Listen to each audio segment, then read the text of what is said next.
What is grace and mercy? What is grace and mercy? Can anybody tell me what grace is? What's the meaning of grace? Let's look at that for a minute. Grace is I don't deserve nothing, but God still keeps giving. God keeps giving. We don't have to earn it.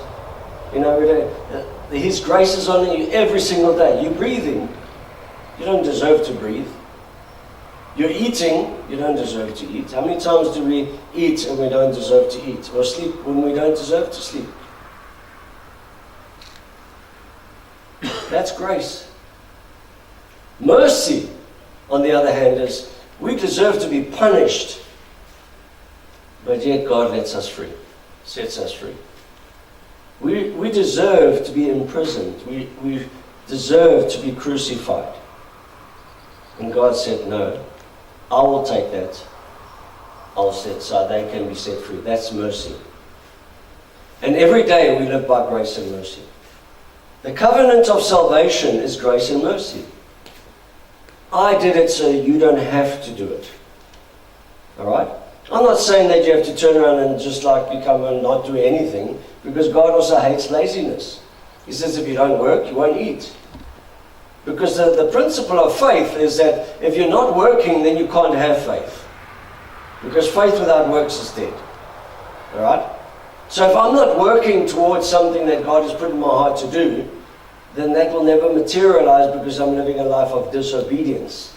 And when there is disobedience, then faith is dead. Because whenever we ask God for something, or God puts something in our hearts, alright, He will give you a command to do. He'll tell you to go and do this. Alright? And this is what Satan does, is that while you have been given this command, this vision, this goal, and you've got a direction, then Satan will come with people who will come and put more pressure on you to do other things that God never called you to do.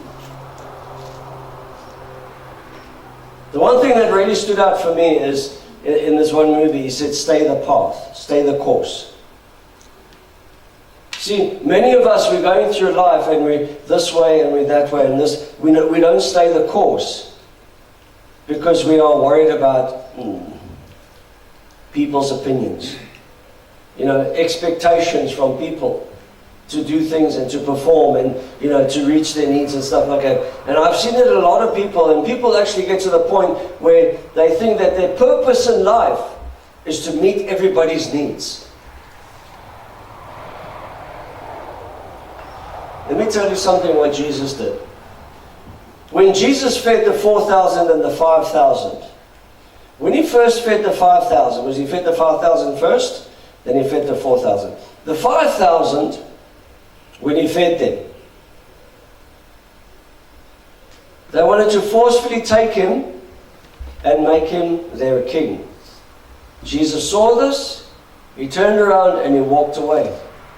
He went to the other side of the ocean, and they searched for Him, and they heard where He was, and they came to Him, and they said to Him, we were searching for You everywhere. Where were You? Jesus said to them, you searched for Me, not because of what I said. You searched for Me because I fed your bellies. I met your needs. People will always be in your life while you are meeting their needs. But the moment you say, sorry, I can't, you see how quickly they will go.